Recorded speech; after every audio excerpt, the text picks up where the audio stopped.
Welcome to episode 15 of Design Curious Podcast. I'm so glad you're here today. I am touching on the subject of launching a business. And this is something that I get into a lot with my Design Mentor, my membership platform that I've got for you to sign up if you're exploring interior design as a career option. So within that platform, I have this business starter kit, which I'll go into in the episode. As a reminder, though, I wanted to say that the pricing is going to go up in January for this program. It is very reasonably priced right now, but you're going to want to get in there before prices go up if this is something that you're interested in. So check that out on my website, rwartdesign.com/mydesignmentor. So starting a business is a very overwhelming process. Don't worry though, I have a list of things that you'll have to do to get started. And there's some details on the tasks that you'll need to do to start your own business. So let's get into it.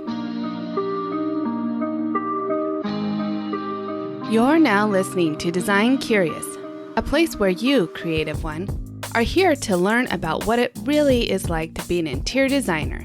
And I'm your host and mentor, Rebecca Ward.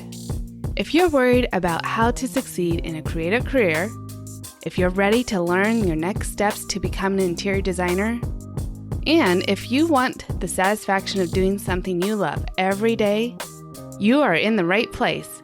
Grab a coffee, a notebook, and let's dig into today's episode. Okay, so we are talking today about launching a business. As I mentioned in my Design Mentor, there is a business starter kit, which is an optional upgrade if that's something that you're interested in doing. Some people are in the program just to see if design's the right career fit and they might want to go work for another firm, but some of them are going through a career transition and they actually want to start their own business. And so this is going to help give them a kickstart on launching their own business.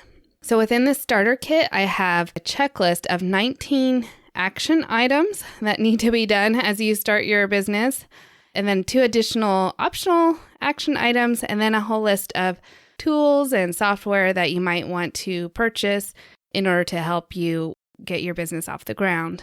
So today I'm going to go over about 5 of those 19 action items that are in the list. Just to give you a taste of what's in there, there is a lot that goes into starting your business. I really wish that I had this checklist when I was starting out my business. It would have been quite useful. I kind of had to develop it as I went along. Now, of course, there are, I think each area of the country in the United States has a small business development center. We have one in our city, and that is a great resource for people starting out their business. What is nice about my own business starter kit, though, is that it is directed towards interior designers, whereas the Small Business Development Center is very generalized, but they have people there you can meet with and get advice from on like developing your mission statement, core values, finding CPAs and bookkeepers, and connecting you with how to develop a business plan. All good things, but this business starter kit that I developed, I think really can get you just on your way to being a professional and profitable business. All right, so let's discuss the first item, which is deciding on a business name. So you might decide to use your actual name in your business, and that's fine. That's something that I chose to do, obviously, with Rebecca Ward Design. And I did so because it is one of the simplest ways to launch your business by using your own name. You won't be required to fill out a fictitious name statement. So it does moderately simplify the process by having your own name, and it also shows that you are your business brand. So it's fun and challenging to come up with a business name. So if you're not going to want to use your own personal name, which a lot of people don't, then I would suggest you brainstorm a lot of ideas, like maybe when you're coming up with a name of a book or anything like that, a name of a paper, write down 50 ideas, whether they're good or bad or just the dumbest things, get them out of your brain, right? So write a list of 50 if you can.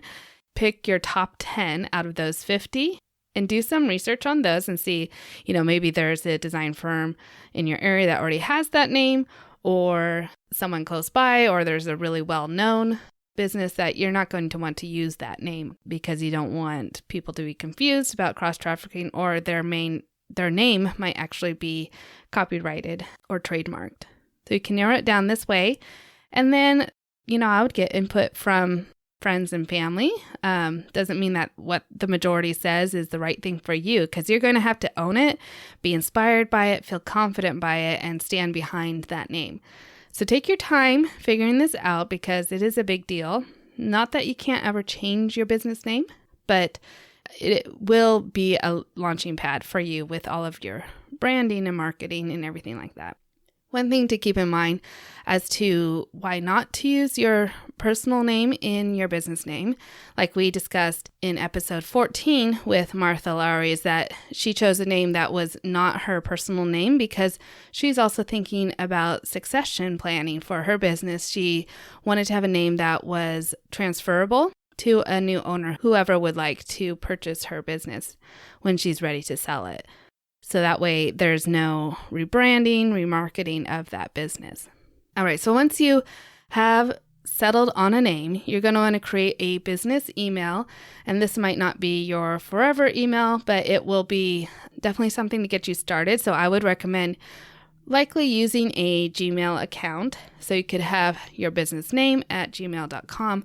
And what is nice about using a Google account for this is that you can then set up a business phone number using Google Voice, and you can use that instead of your personal phone number to make and receive business calls.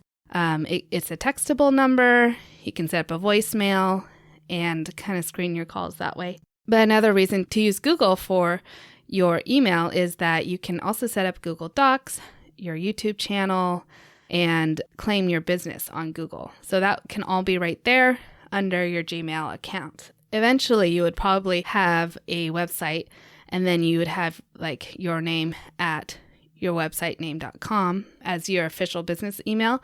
But it's totally fine to, as you're getting started, use a Gmail account. And then, like I said, you're going to want to set up your business phone number. You can use your cell phone. I highly recommend that you do not. So Google Voice can ring to your cell phone. You can get text messages, and there's some separation, and it's much easier to set up boundaries with your clients and filter out those sales calls.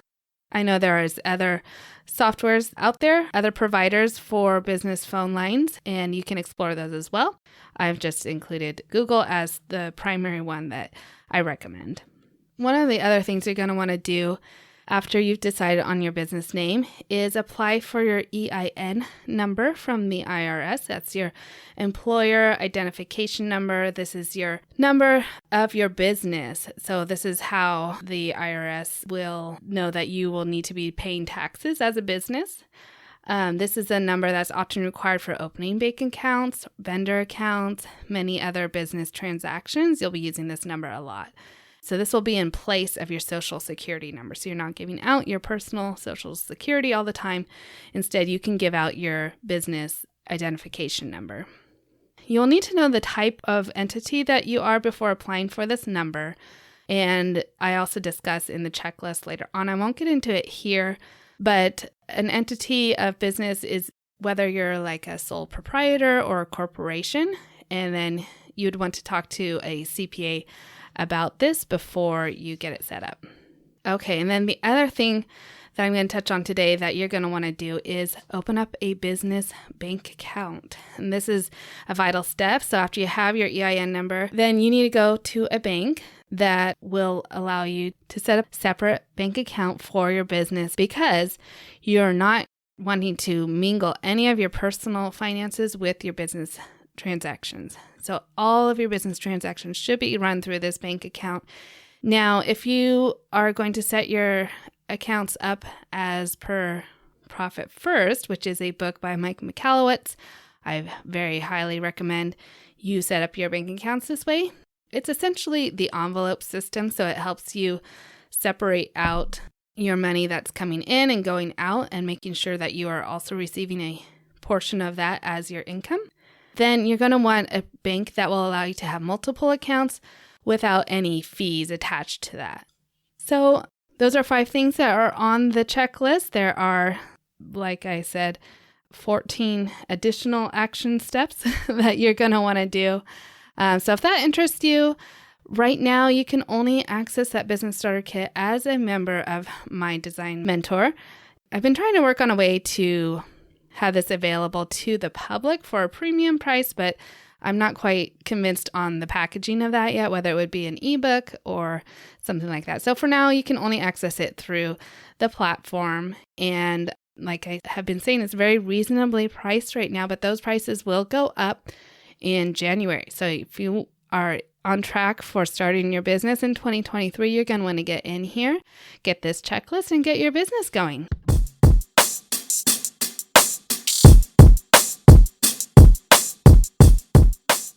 So as you can see, there's a lot of details that need to be considered as you're starting your business. Luckily for you, I have it all documented and easy to access in my program. This starter kit would have been so useful to have when I was starting out, but that's okay. I've done the work for you, and now you can have it when you're starting out. If you have any questions about it, feel free to reach out to me, podcast@ourwarddesign.com, or you can DM me on Instagram, and I'll be happy to answer any questions that you might have around this business starter kit. Like I said, I haven't made it available to non-members. It's only for people in the My Design Mentor program, but like I said, it's such an affordable rate right now that you really should get in there and take advantage of that before prices go up.